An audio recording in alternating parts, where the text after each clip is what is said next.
Fala, gente boa, Alexandre Antunes aqui. Olha só, Teoria da Inspiração de volta depois de 2 meses de pausa, mas essa pausa aí foi estratégica. Eu estava envolvido ali em dois projetos, que é o Peregrino da Alvorada. Se você não viu, vai lá ver. Olha, a primeira temporada fantástica, tá lá no IPB Multi. E também agora estou envolvido com um programa aleatório do MacPlay e também é muito bom. Mas o Teoria da Inspiração é meu primogênito, então estou aqui de volta porque muita gente me procurou. Cadê o Teoria da Inspiração, Alexandre? Queremos ver Teoria da Inspiração, muita gente me procurando e inclusive me procurando com uma temática muito específica. Alexandre, fala sobre The Last of Us, você assistiu The Last of Us, comenta sobre The Last of Us.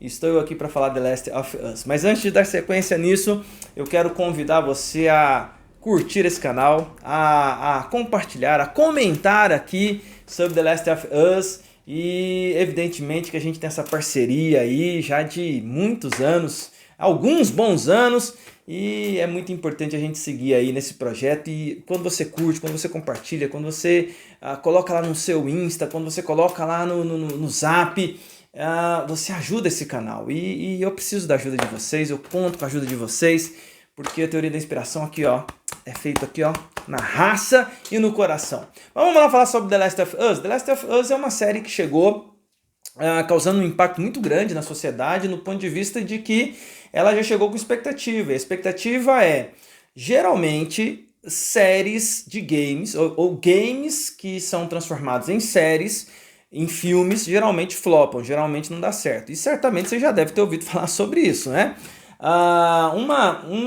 Um exemplo disso, ou vários exemplos que a gente tem para falar sobre isso, é, por exemplo, Street Fighter, né? Street Fighter, eles foram, acho que foi uma das primeiras adaptações, né? Foram fazer um filme de Street Fighter. Nossa, uma das coisas mais desastrosas da história do cinema.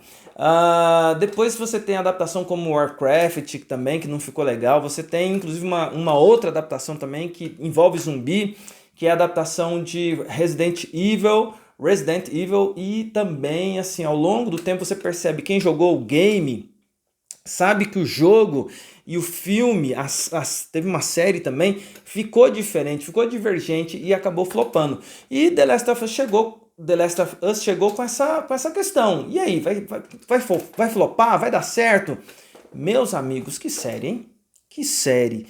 E aí tem muitas cenas que você percebe claramente que a fotografia da série é idêntica à fotografia do game. Isso aí deixou os gamers apaixonados, né? Inclusive, acredito que The Last of Us é um divisor de águas nessas adaptações de jogos, de games, para live action. Então a gente vai partir agora a ver mais realismo nas adaptações ou mais fidelidade nas adaptações dos games para a telona. Outra coisa que chama atenção aqui, fazendo um comentário geral, é a sintonia entre Bella Ramsey e o Pedro Pascal, que são os personagens principais. O Pedro Pascal, que é o paizão, né, querido, amado de todo mundo, e faz ali o Joel, e a Bella Ramsey que faz a Ellie, né, a Bella Ramsey que fez Game of Thrones, e era muito querida a personagem que ela fazia, mas no The Last of Us ela tem sofrido um hate aí, o Twitter dela, os twitters aí do pessoal aí não gostou muito da figura dela como Ellie, e isso tem causado ali uma tentativa de troca de atriz. Inclusive ela foi confirmada aí para a segunda temporada, porque o pessoal não estava gostando muito de tê-la como a personagem Ellie, né? Mas em muitos episódios a atriz, a Bella Ramsey, ela leva a série, e isso é muito interessante, porque ela é uma ótima atriz. E há alguns episódios em que exige dela uma carga dramática que ela faz muito bem. Então, esse aqui é um olhar muito geral aqui sobre The Last of Us, mas isso aqui é a teoria da inspiração. E o motivo que eu vim gravar esse vídeo aqui é a mensagem por trás da mensagem. Você reparou? Você vendo a história. E aí, só uma pausa aqui, a partir de agora, tá? Esse vídeo tem spoilers, então fica atento aí que eu vou falar sobre a temporada completa. Isso aqui é um veredito da temporada completa, um olhar nosso aqui sobre a temporada completa. Mas você reparou na mensagem por trás da mensagem? E é muito interessante a mensagem principal dessa série, que é, ao meu ver, a temática idolatria. E isso se manifesta evidentemente, principalmente no Joel. Porque quando você se depara com o Joel ali no primeiro episódio, o que você tem ali no primeiro episódio? Esse cara que é quebrado por causa de uma tragédia. Aliás, quando a gente assiste o primeiro episódio, eu terminei de assistir o primeiro episódio, eu terminei arrasado ali quando a Sarah, né, filha do Joel, ela morre ali naquele episódio, você fica assim em choque com aquela cena. E a partir dali, do segundo episódio em diante, você vai ver a construção desse cara que é quebrado, que a tragédia interferiu nele, que ele perdeu a esperança. E o caminho dele se encontra com essa órfã, com essa menina chamada Ellie, mas que tem uma característica, ela é imune, o Joel até demora a acreditar nisso, e ela é imune ali aos fungos, né, que é esse mundo distópico, apocalíptico, né, existe ali um fungo ali que contaminou a humanidade, que deixa a humanidade como que um zumbi, e aí essa menina é imune. E aí tem a quest de toda a temporada. Qual que é a quest? A quest é essa menina que é imune, pode ser a cura da humanidade. E o Joel é o cara que pela circunstância, acaba sendo escalado para levar essa menina até o local onde ela vai ser, então, diagnosticada ou não como a possível cura da humanidade, como aquela que tem no seu sangue a imunidade para poder compartilhar com os seres humanos. E aí quebrar essa maldição sobre a qual eles estão vivendo, essa realidade distópica ali onde eles estão vivendo. E aí você vai vendo a construção da série, e o que vai acontecendo? Por que está a idolatria? Porque aquele homem quebrado, sem esperança, ele começa a ter uma esperança nessa menina, mas não porque ela é imune, mas porque ela é uma representação daquilo que ele perdeu. E ele começa a se agarrar àquilo, ele começa a se envolver, e aí, em algum momento, a Ellie deixa de ser uma missão para ele e passa a ser um ídolo no coração dele, uma filha para ele, mas que ele coloca num pedestal de idolatria. Veja, o coração dele quebrado, o coração dele vazio, faz com que ele idolatre coisas, coloque coisas no lugar de Deus. É isso que a idolatria faz. E o Joel, em algum momento, ele então transforma a Ellie nesse Deus da vida dele, a ponto de que ele não consegue perder. Porque reparando que eu falei, qual que é a quest? A quest é levar a menina, porque ela é a possível cura. E eles fazem isso, eles chegam lá no lugar lá onde vai ter um médico, vai ter uma cirurgia, mas o preço é sacrifício. Só que a idolatria tinha de tal forma enraigado no coração dele que no desespero de perder aquilo que ele ama, que é o Deus da vida dele, ele entra no modo loucura total e ele sai matando as pessoas, ele sai destruindo absolutamente tudo para não perder o seu ídolo. Isso é tão forte porque tem uma cena em que ele mata o médico, dá um tiro na cabeça, ele poderia ferir o médico, mas ele mata o médico e ele mata a outra personagem lá, se eu não me engano o nome dela é Marlene, e aí quando ela fala assim, não faça isso comigo, aí ele vira para ela e diz assim, eu vou te matar para que vocês não venham atrás dela. Ele quer eliminar toda a possibilidade de perder o ídolo do coração dele. A idolatria causa isso nas pessoas. Elas ficam cegas pelos seus ídolos e eles colocam esses ídolos no lugar de Deus. E eles desesperam com a possibilidade de perder esse Deus. Isso é muito característico quando a idolatria toma conta do coração. E isso é muito interessante. Você reparou isso?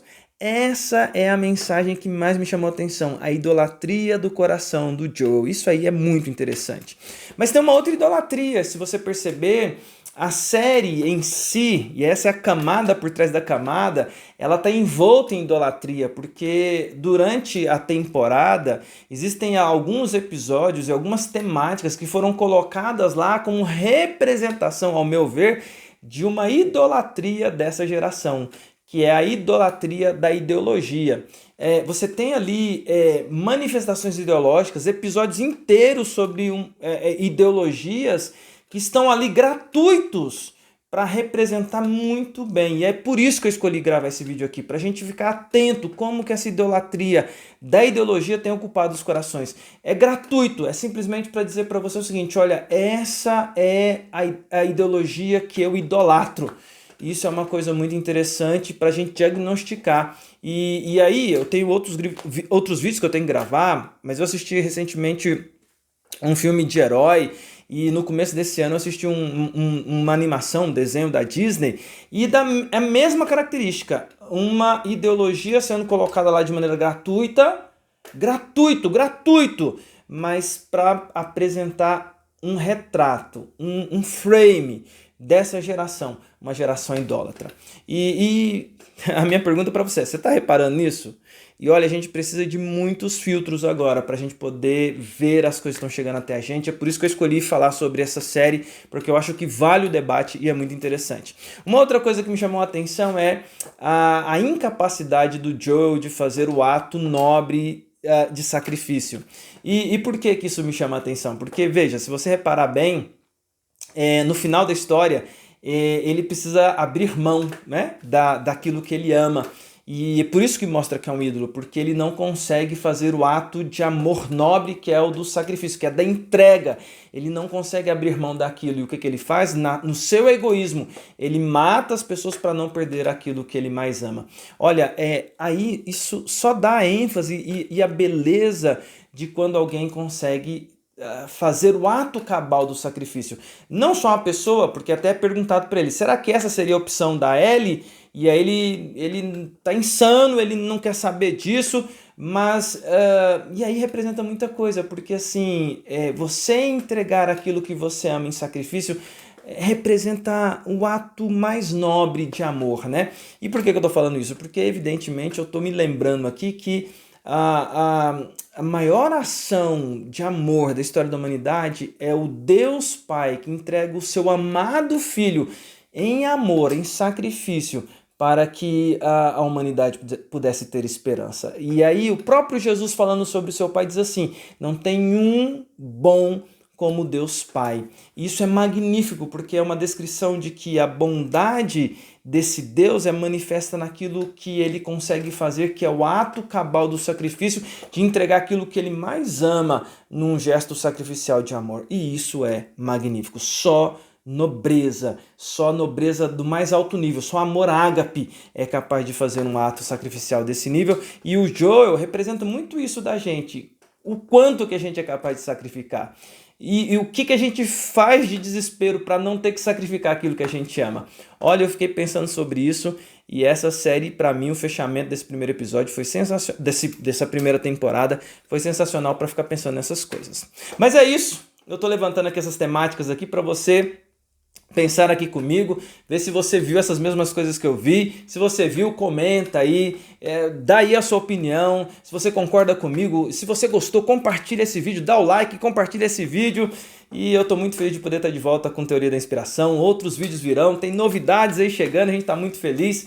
Eu quero, inclusive, terminar esse vídeo desejando um ótimo, feliz 2023 para você. Estamos em março, é o primeiro vídeo nosso, mas feliz 2023 porque a gente chegou e tem muita coisa legal para a gente fazer. Teoria da Inspiração está no ar e é isso. E eu sempre me coloco aqui como mestre Jedi.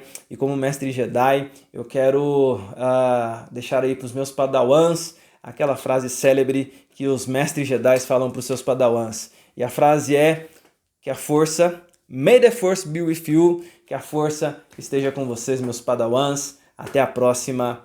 Valeu!